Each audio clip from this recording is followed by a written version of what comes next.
They said love was supposed to make you stronger. I never thought it would make me feel like I was being slowly destroyed, piece by piece, every time he smiled at someone else.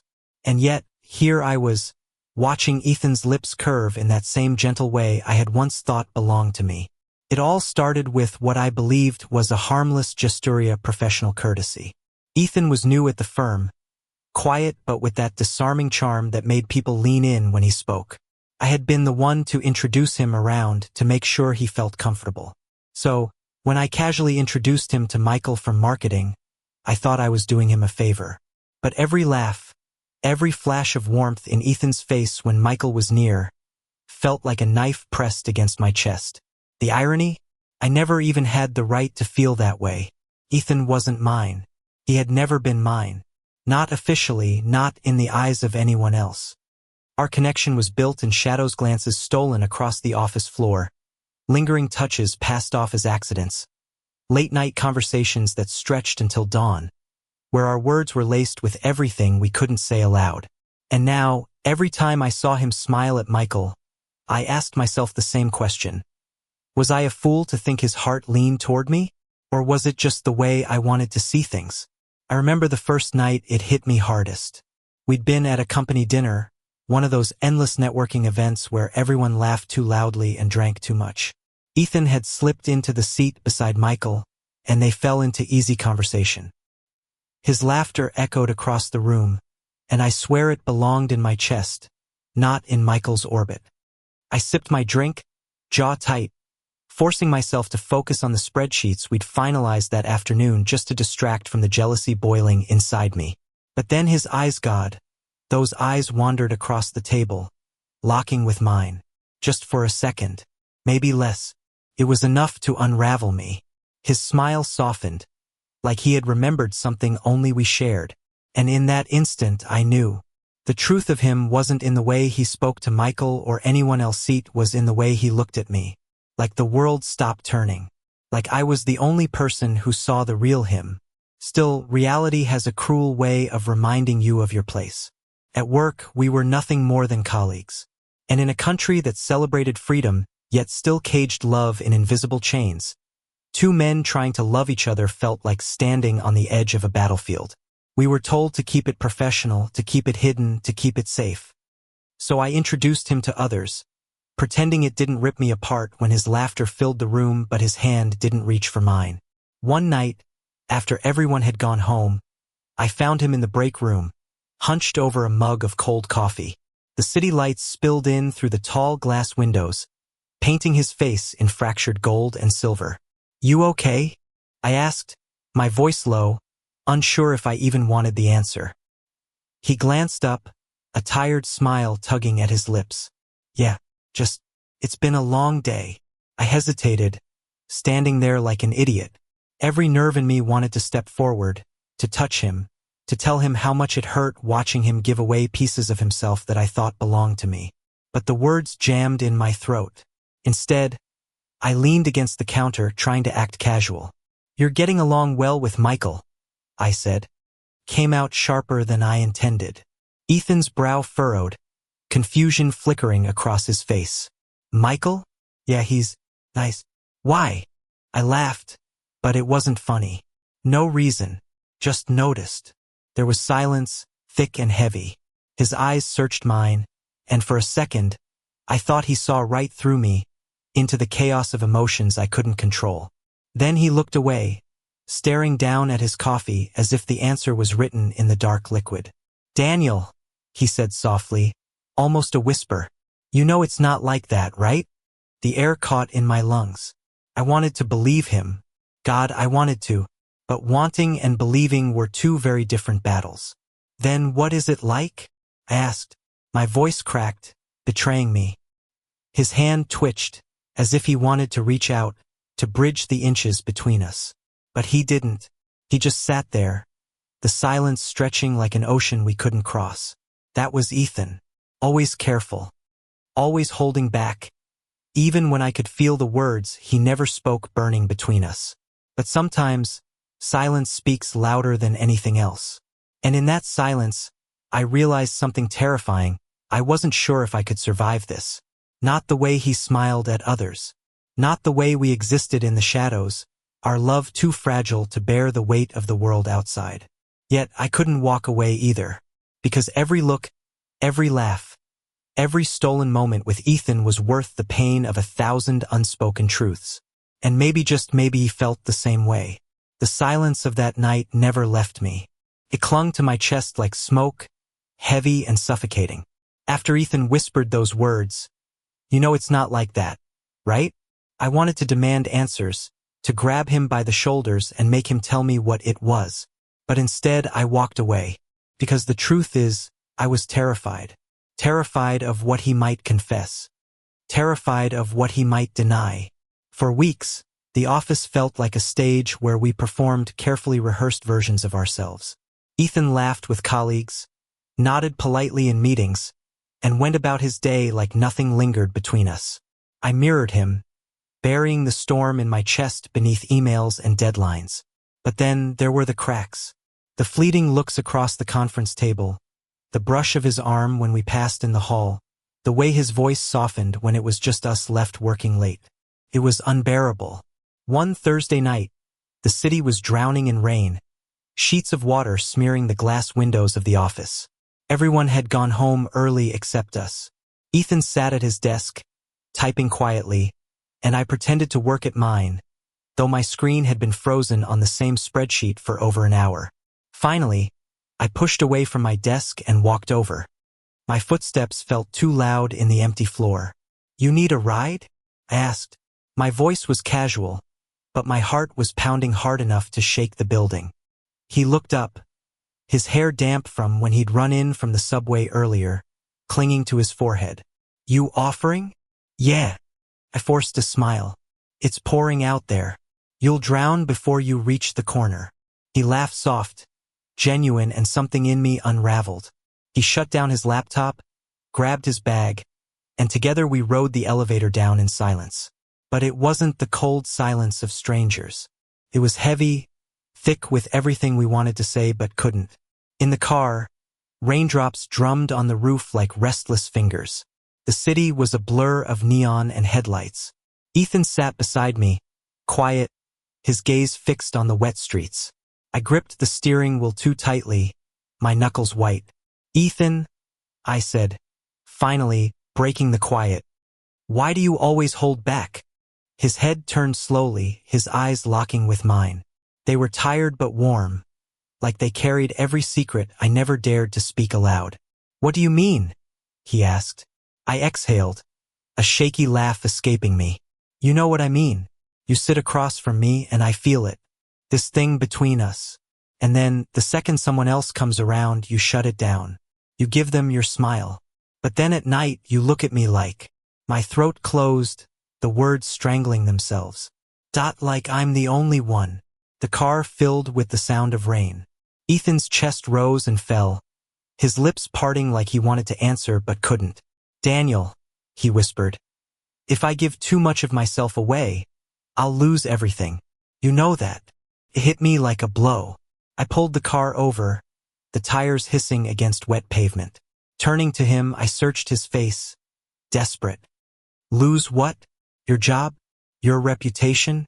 Or me?" His hands tightened in his lap, and for the first time, his composure cracked. "Both," he admitted. His voice broke on the word. "All of it." The honesty gutted me. He wasn't lying. He wasn't playing games. He was trapped just like I was, in a world that wasn't ready for us. But in that car, with rain screaming against the windows, I couldn't stop myself. I reached across the console and touched his hand. It was trembling, but he didn't pull away. Our fingers laced together, and for one fleeting moment, it felt like we were infinite. He turned his head, his forehead resting against the cool glass, still holding my hand. "Daniel," he murmured, his voice barely audible, "I wish things were different." "Me too," I whispered. We sat like that until the rain began to slow, our hands tangled, our silence louder than any confession. The following weeks only grew harder. Michael, oblivious to everything, had started inviting Ethan out for drinks. I told myself it was nothing, just colleagues bonding. But every time Ethan accepted, it felt like betrayal, even if he owed me nothing. I tried to ignore it, but jealousy is a poison you can't hide for long. One Friday night, after hearing Ethan laugh with Michael all afternoon, I cracked. I stormed into his office as he was packing his bag. The blinds were drawn, the golden glow of the desk lamp soft against his face. "Do you like him?" I demanded. Ethan froze, blinking at me. "What?" "You heard me." My voice was sharp, desperate. "Do you like him? Is that what this is? All the smiles, the late nights, the drinks, are you trying to replace me?" His bag slid from his shoulder to the floor. His face twisted, not with anger, but with hurt. "Daniel." He stepped closer, his hands open, pleading. "How can you even think that?" "Because I see it," I shot back. "Every time you laugh with him, every time you look at him." "No!" His voice thundered through the room, louder than I had ever heard from him. His chest heaved, his eyes blazing. "Do you think I could ever look at anyone the way I look at you?" The words stopped me cold. He was trembling, his fists clenched at his sides. "Do you think I want this? To hide? To lie? To make you doubt me? I hate it, Daniel. But if I let anyone see if I let myself love you in the open, I'll lose the only life I've built. Do you understand that?" His pain poured out of him like a flood, and I realized I wasn't the only one drowning. I stepped forward, closing the gap between us. My hand cupped his face, my thumb brushing the corner of his mouth. His eyes shimmered, tears threatening to fall. "Then let me carry it with you," I whispered. "Stop trying to protect me by pushing me away. I don't need safe, Ethan. I need real." For a moment, time froze, and then he leaned in, his forehead pressed against mine, our breaths mingling in the quiet. "God, Daniel," he breathed, "you'll be the death of me." And then he kissed me. It wasn't gentle. It wasn't tentative. It was years of silence, months of restraint, weeks of doubt, all crashing into a single, desperate kiss. His hands clutched my shirt, pulling me closer, and I held him like I'd never let go. When we broke apart, gasping, the air felt different. Dangerous. Sacred. "I don't care who sees," I said, my voice rough. But Ethan pulled back slightly, his face stricken. "You should care. Because if they do, if they know we don't just risk judgment. We risk everything." And I realized then that our fight wasn't against Michael or even each other. It was against the world itself. But for the first time, I wasn't afraid. The kiss changed everything and nothing. For days afterward, I lived in two worlds. By day, Daniel the professional, the composed, respected colleague who filed reports and presented numbers in polished meetings. By night, I was something else entirely, someone who felt alive when Ethan's lips still lingered on mine, when the memory of his trembling hands on my shirt seared my skin. But the cruel part was this. Even after that night, Ethan pulled back. We went to work and pretended. We talked about deadlines, coffee orders, broken printers. But every time our eyes met, it was there, that electric current, that dangerous secret that threatened to unravel us both. One evening, a week after the kiss, he showed up at my apartment. I wasn't expecting him. I'd just come back from the gym, sweat still damp on my shirt, when the doorbell rang. Opening the door, I froze. Ethan stood there, drenched from another storm. His hair plastered to his forehead, his cardigan clinging to him. His eyes were wild, like he'd been running from something, or toward something. "Can I come in?" he asked, his voice hoarse. I didn't answer. I just stepped aside. Inside, he paced my living room like a man unraveling, water dripping from his clothes onto the hardwood floor. I watched him, my chest tight. "Ethan," I finally said, "what are you doing here?" He stopped, his shoulders heaving. For a moment, silence filled the room. Then, suddenly he turned, his eyes burning into me. "I can't do this anymore." His voice broke, raw and desperate. "I can't pretend like you don't matter. I can't laugh with Michael, or sit across from you at work, and act like I don't want to touch you every second of the day." The words slammed into me, knocking the air out of my lungs. "Then don't pretend," I whispered. He shook his head, anguish twisting his face. You don't understand. If anyone finds out, screw them. I cut him off, stepping forward. My hand grabbed his arm, holding him still. Screw the company. Screw the whispers. Ethan, I don't care. I just want you. His eyes searched mine, terrified, hopeful, broken. And if we lose everything? Then at least we lost it together. The silence stretched, and for a moment I thought he'd bolt. But then he surged forward, crashing into me. His lips finding mine in a kiss so fierce it shook me to my core. This time, there was no hesitation, no restraint. It was fire. It was surrender. Clothes hit the floor, and words we'd buried for months spilled out between desperate kisses. By the time we collapsed against the sheets, his body pressed against mine, I knew there was no turning back. After, lying tangled in the dark, he whispered into the hollow of my throat. You'll be the end of me, Daniel. And I held him tighter. Or the beginning. But passion has a way of burning too bright, too fast. A week later, the rumors started. It was subtle at first. A glance that lingered too long in the hallway. A hushed laugh when we walked into the break room together. Michael, oblivious as ever, clapped Ethan on the back and asked if we'd been pulling all-nighters again. And though he meant work, my heart nearly stopped. I tried to ignore it, tried to act normal. But the office isn't kind to secrets. One afternoon, I overheard two colleagues whispering near the copier. Have you noticed? One said. Daniel and Ethan always leaving late, always together. Please, the other scoffed. Daniel? He's not. You know. My face burned as I walked past, pretending I hadn't heard. But inside, I was crumbling. That night, I called Ethan. We need to be careful, I said, pacing my living room. On the other end of the line, his voice was tired. Careful or invisible? You know what I mean. Silence. Then softly, I'm tired of hiding. My chest ached. So am I. But we can't what? He snapped, suddenly sharp. Can't live? Can't love?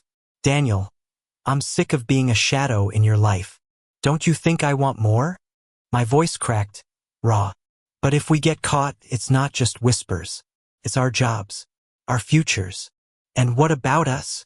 His voice broke. What future do we have if we keep pretending we're nothing? I had no answer. The silence stretched until the line went dead. Days turned into weeks and the distance grew.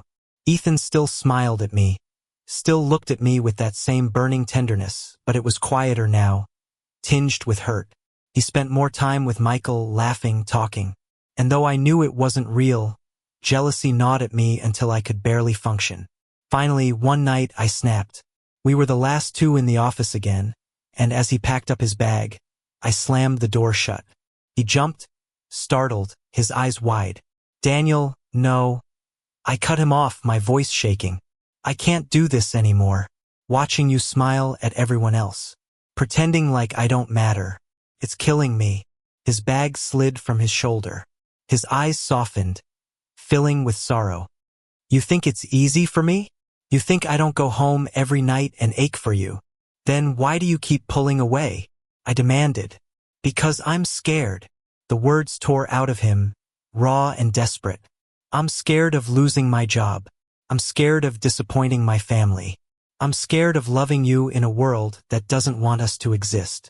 The room spun around me, his words like a knife. I took a step forward, my voice trembling. And what if I told you I'm scared too, but I still want you? Doesn't that mean something? His eyes shimmered with unshed tears. It means everything. We stood there, staring at each other, the air thick with everything we couldn't say. Then, slowly, he stepped closer, until our foreheads touched. Daniel, he whispered, I don't know how to be brave. I cupped his face, my thumbs brushing his cheeks. Then let me be brave for both of us. And in that moment, I knew whatever storm was coming, I was ready to face it, as long as he was beside me. The storm broke sooner than we expected. It started with a photo, just one. Someone from the office had seen Ethan and me leaving a late-night diner together. my hand brushing his as we laughed in the glow of the neon lights. They posted it in a group chat, and by morning the whole firm was buzzing. Did you see this? Daniel and Ethan? Are they? I always wondered. Whispers turned into stares. Meetings became unbearable. Michael stopped inviting Ethan out for drinks, his friendly grin replaced with awkward silence. And HR, always so efficient, called me in for a private discussion. Sitting in that sterile office, the walls painted a suffocating beige. I listened as they tiptoed around words like professionalism and conduct. They didn't say it outright, but the message was clear. Keep it hidden or risk everything. I walked out with my jaw clenched, anger simmering under my skin. Ethan was waiting by the elevators, his face pale. What did they say? He asked. I shook my head, my voice bitter. That we should stay invisible. His eyes dropped to the floor, and for the first time, I saw the cracks in his armor. Maybe they're right, he whispered. The words gutted me. Right? Ethan, how long are we going to live like this? Sneaking around, pretending, shrinking ourselves just to make everyone else comfortable? His shoulders sagged, his voice trembling. You don't get it. I spent my whole life being careful. If I let go now, if I make one wrong move, I lose everything. My job, my family, my place in this world. I stepped closer, my hands gripping his arms. And what about me? Am I nothing worth losing for? His eyes snapped up to mine, and I saw the storm raging there: fear, love, desperation. He swallowed hard, his voice breaking. You're everything. That's what makes this so damn hard. That night, I lay awake, staring at the ceiling, replaying his words. You're everything. And I realized something. Love wasn't meant to be safe. Love was meant to be lived. The next morning, I called him. Meet me, I said. My voice was steady, calmer than I felt. Rooftop, sunrise. When he arrived, the city was still waking, the streets below painted in soft hues of pink and gold. He looked tired, his sweater hanging loose, his eyes searching mine like he was bracing for the end. What are we doing here? He asked softly. I took his hands in mine. They were cold, trembling. We've been living half a life, hiding, shrinking, letting fear make our choices. I don't want that anymore. Daniel. His voice cracked. I squeezed his hands tighter. I don't care about HR. I don't care about whispers or stares. I care about you. And if the world isn't ready for us, then let's make it ready. His eyes filled with tears, shimmering in the morning light. Do you know what you're saying? This isn't just some romantic gesture. If we step into the light, there's no going back. I nodded. Good. Because I don't ever want to go back. For a moment, he just stared at me, his chest rising and falling like he was standing at the edge of a cliff. And then, slowly, he exhaled. Okay, he whispered. It was the smallest word, but it was everything. The days that followed were brutal. Some colleagues were supportive, offering quiet nods or small smiles of solidarity. Others avoided us altogether, their silence louder than any insult. But Ethan and I stood together, side by side. For the first time, we didn't pretend. We walked into work together. We ate lunch together. We existed not in shadows, but in daylight. It wasn't easy. HR circled us like hawks, waiting for us to slip. Ethan's family called, their voices sharp with disappointment. Mine was no better. The weight of their words pressed hard on our shoulders. But every night, when we lay tangled in each other's arms, we found strength. His head on my chest, his hand gripping mine like an anchoret reminded me why we were fighting. One evening, after a particularly brutal phone call with his father, Ethan broke down. Maybe they're right, he said, his voice muffled against my chest. Maybe we don't belong together. I lifted his chin, forcing him to meet my eyes. Don't you dare say that. Belonging isn't something they get to decide. It's something we claim. And I claim you.